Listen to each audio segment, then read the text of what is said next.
Assalamualaikum to all of you. I hope you all are fine. My name is Ikra Kashyap and I am your assistant teacher.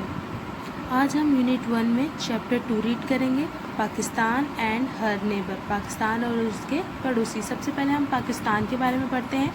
Pakistan continent of Asia में वाक़ई है और Pakistan 796,000 square kilometre area cover करता है। उसके बाद हम अब आ जाते हैं अपने डायरेक्शंस पे। जैसे कि आपने पढ़ा होगा नॉर्थ, साउथ, ईस्ट, वेस्ट, ठीक है। ये मैप के हिसाब से डायरेक्शंस होती हैं। मैंने एक यहाँ हल्की सी आउटलाइन बना ली है, जैसा कि आप लोग देख सकते हो। ये देखो, मैंने सेंटर में पाकिस्तान लिखा हुआ है, ऊपर नॉर्थ डायरेक्शन है, नीचे साउथ, राइट पे ईस्ट और लेफ़्ट पे वेस्ट। राइट पे हमारे पास इंडिया है ईस्ट की तरफ, ऊपर साउथ की तरफ, नॉर्थ की तरफ हमारे पास चाइना है और वेस्ट की तरफ हमारे पास अफ़गानिस्तान और ईरान है और साउथ की तरफ हमारे पास अरेबियन सी है। ये हो गए हमारे पास 4 पड़ोसी ममालिक जिनके बारे में आज हम पढ़ेंगे, ठीक है। इन 4 ममालिक ने अपना बॉर्डर पाकिस्तान के साथ शेयर किया हुआ है। सबसे पहले हम ईरान के बारे में पढ़ेंगे। ईरान भी पाकिस्तान की तरह एक इस्लामी जमहूरी मुल्क है। 1935 तक ईरान को पर्शिया भी कहा जाता था। ईरान एक ऐसा मुल्क है जहाँ सहरा और प्लेटू हैं, जिसके इर्द गिर्द ज़्यादातर माउंटेन है और इसकी कोस्टलाइन कहते हैं साहिली लकीर। जैसे कि आप ये मैप में देख सकते हो, पूरा ईरान का मैप है। ये कैस्पियन सी की कोस्टलाइन और गल्फ़ की कोस्टलाइन तक है। ईरान में ज़्यादातर लोग नॉर्थ वेस्ट इस डायरेक्शन में ज़्यादातर लोग रहते हैं, क्योंकि यहाँ एक तो बारिश बहुत होती है और यहाँ की ज़मीन बहुत ज़्यादा ज़रख़ेज़ है। ईरान में अगर आज हम देखें तो वहाँ पे पर्शिया, टर्क्स, अमेरिकन्स और अरब्स ऐसे लोग ज़्यादातर रहते हैं और ईरान एक एग्रीकल्चर कंट्री है, पर वहाँ पे ज़्यादातर बारिश ना होने की वजह से वो अपना फूड इंपोर्ट करते हैं। और वहाँ पे कौन कौन सी चीज़ें उगाई जाती हैं? Wheat, rice, tobacco, fruit, sugar, tea, ये सब वहाँ पे उगाई जाती हैं। Livestock farmers rear, livestock क्या कहते हैं? मवेशी जो वहाँ पे हैं ईरान में, वो बहुत ज़्यादा मखसूस हैं, जैसे कि शीप और गॉड, भेड़ और बकरी। ईरान की जो लैंग्वेज है वो पर्शिया और फ़ारसी दोनों है। और आज अगर देखा जाए तो 70.5 मिलियन लोग ईरान में रहते हैं और ईरान का कैपिटल तेहरान है। और इसके अलावा आप यहाँ मैप में और भी इम्पोर्टेंट सिटीज़ ईरान की देख सकते हो, ठीक है, जैसे कि इस मैप में दी हुई है। अब हम पढ़ते हैं अफ़गानिस्तान के बारे में। अफ़गानिस्तान एक पहाड़ी मुल्क है जहाँ बहुत ज़्यादा पहाड़ है, ठीक है। और वहाँ पे विंटर, सर्दी के मौसम में बहुत ज़्यादा सर्दी होती है और गर्मी के मौसम में जो मौसम होता है वो बहुत ज़्यादा खुश्क और गर्म मौसम होता है। और अफ़गानिस्तान की जो पॉपुलेशन है वो बहुत मिक्स लोग रहते हैं, जैसे कि पश्तून, उज़्बेक्स और ताजिक्स रहते हैं। अफ़गानिस्तान की सेंट्रल पोजीशन होने की वजह से, जैसे कि मैंने आपको यहाँ दिखाया था इस आउटलाइन में, यहाँ आप देख रहे हो अफ़गानिस्तान की यहाँ सेंट्रल पोजीशन है, यहाँ सेंटर में है वेस्ट की तरफ जाते वक्त। तो इस वजह से जो ट्रैवलर्स हैं, जो मुसाफिर होते हैं, जो सफ़र करते हैं, जो टूरिस्ट होते हैं, वो अफ़गानिस्तान से होते हुए जाते हैं हज़ारों सालों से। और जो भी मेन रास्ते हैं ईस्ट से सब कॉन्टिनेंट जाने के, वो सब अफ़गानिस्तान से होते हुए गुज़रते हैं। 13वीं सदी में अफ़गानिस्तान एक ऐसे एम्पायर का हिस्सा था जिस पर हुकूमत थी चंगेज़ खान की, और उसके बाद वो मज़ीद स्ट्रॉन्ग हुआ 1747 में, जब नादिर शाह दुर्रानी आए। और उसके बाद क्या हुआ कि ब्रिटिश ने उन पे कब्ज़ा कर लिया, उनकी इन्फ्लुएंस में, उनके अंडर में आ गए। उसके बाद क्या हुआ, अफ़गानिस्तान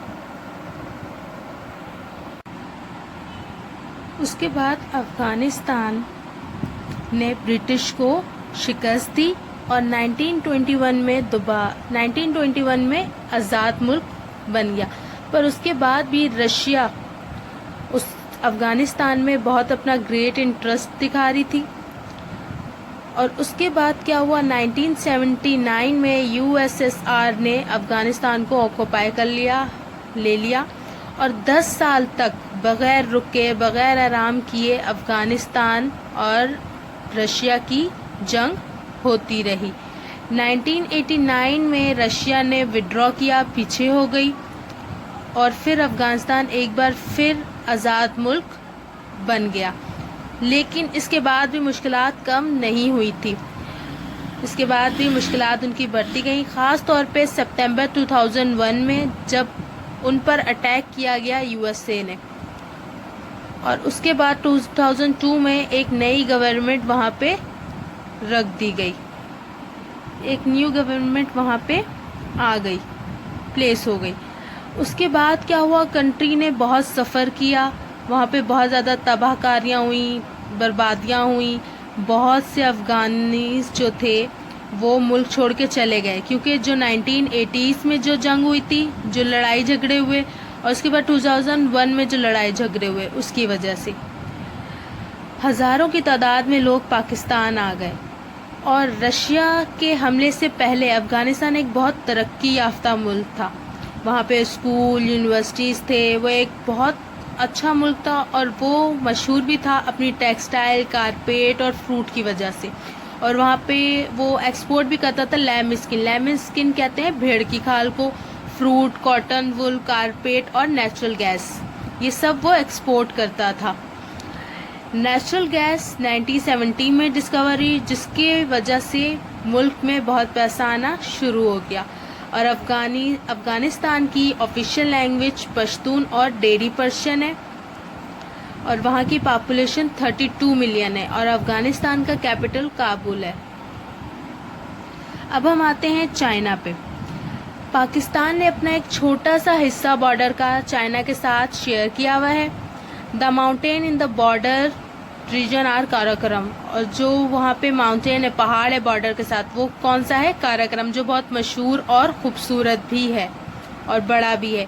1978 में काराकोरम हाईवे ओपन किया गया, खोला गया और जोड़ा गया पाकिस्तान और चाइना के बीच में।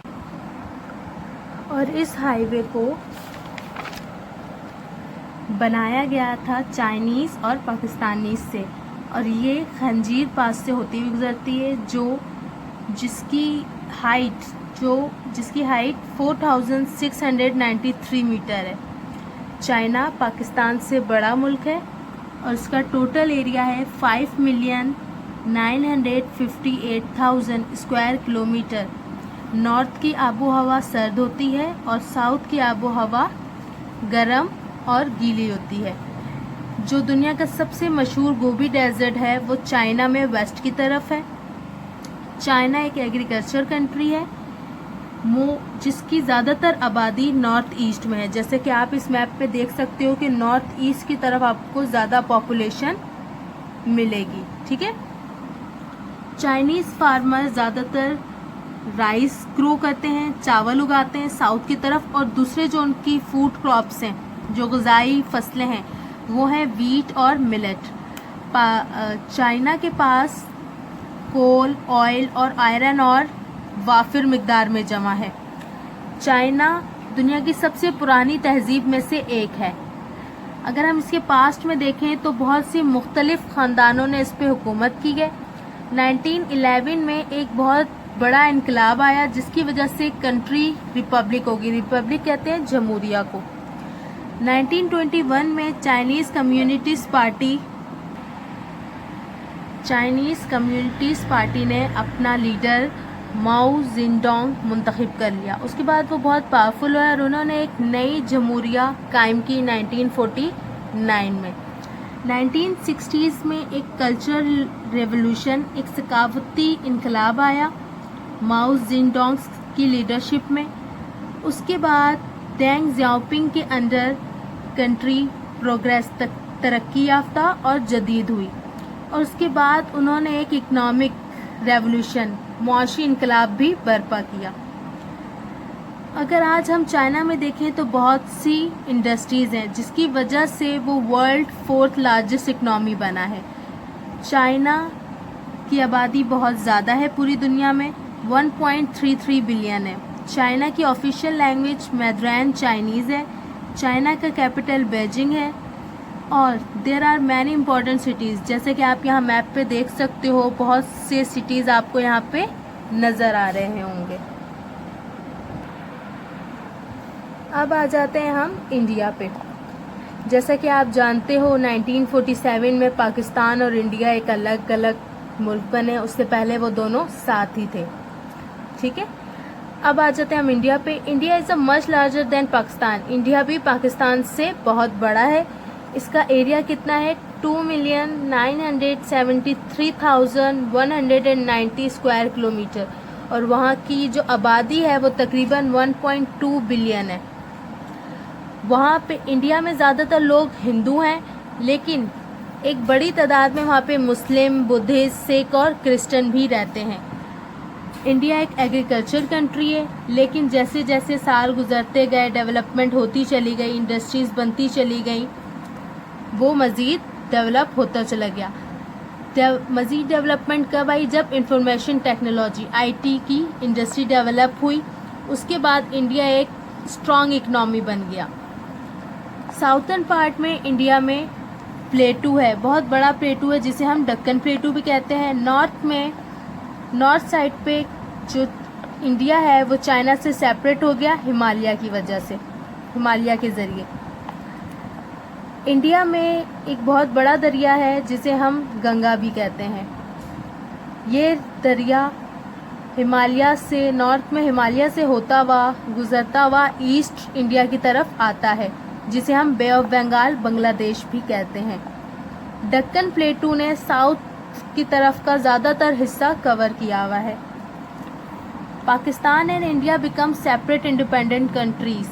पाकिस्तान और इंडिया दो अलग अलग आज़ाद मुल्क हैं 1947 के बाद से, लेकिन उनके बीच के दरमियान जो रिश्ते हैं वो बहुत ज़्यादा दोस्ताना नहीं हैं, क्योंकि कौन कश्मीर पे कंट्रोल करेगा, इस वजह से 1948 में और 1965 में दोनों के बीच में जंग हुई। उसके बाद एक और जंग हुई 1971 में, जिसके नतीजे में, जिसके रिजल्ट में हमारे पास बांग्लादेश बना। इंडिया का कैपिटल दिल्ली है। इंडिया में हिंदी और इंग्लिश लैंग्वेज भी बोली जाती है और इसके अलावा दूसरी लैंग्वेजेस भी बोली जाती हैं। और इस मैप में आप देख सकते हो कि इंडिया में और भी इम्पोर्टेंट सिटीज़ हैं। ठीक है, आई होप आपको ये चैप्टर समझ आ गया होगा। और यहाँ देखें, आपका होमवर्क जा रहा है लर्न क्वेश्चन आंसर 1 to 6। तो मैं आपको क्वेश्चन आंसर एक्सप्लेन कर देती हूँ। क्वेश्चन नंबर 1 है, between which lines of latitude and longitude is Pakistan situated. वो कौन सी लैटिट्यूड और लॉन्गिट्यूड की लाइन्स हैं जिसमें पाकिस्तान वाक़ई है? आपका आंसर है Pakistan lies between 24 and 37 north latitude and 61 and 76 east longitude.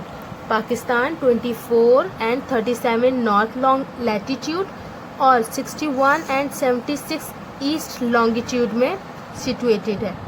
Which country share the border with Pakistan. कौन सी कंट्रीज़ ने अपना बॉर्डर शेयर किया था पाकिस्तान के साथ? ईरान, अफगानिस्तान, चाइना और इंडिया, जो मैंने आपको पढ़ाया भी था चैप्टर में। क्वेश्चन 3 है, which country share the longest border with Pakistan. वो कौन सी कंट्री थी जिसका सबसे बड़ा बॉर्डर था पाकिस्तान के साथ? आंसर है आपका अफगानिस्तान। और कितना लॉन्गेस्ट बॉर्डर था पाकिस्तान के साथ? 2200 किलोमीटर। क्वेश्चन 4 है, which mountain range from the border between China and Pakistan. China और पाकिस्तान की सरहद पे वो कौन सी माउंटेन रेंज थी? आपका आंसर है काराकोरम रेंज। क्वेश्चन 5 है, right a short note on India and China. आपको शॉर्ट नोट लिखना है इंडिया और चाइना पे। मैंने जो चैप्टर रीड करवाया आप उसे सुनते हुए इंडिया और चाइना पे शॉर्ट नोट लिखेंगे। क्वेश्चन 6 है, where is the Gobi desert situated. Gobi desert जो वर्ल्ड फेमस डेजर्ट था वो कहाँ पे सिचुएटेड है? तो मैंने आपको पढ़ाया था वो चाइना में सिचुएटेड है। ठीक है, आई होप आप सबको सब कुछ समझ आ गया होगा और आप लोग बहुत अच्छे से समझ गए होंगे और अपना होमवर्क भी अच्छे से कर लेंगे। थैंक यू क्लास, अल्लाह हाफिज़।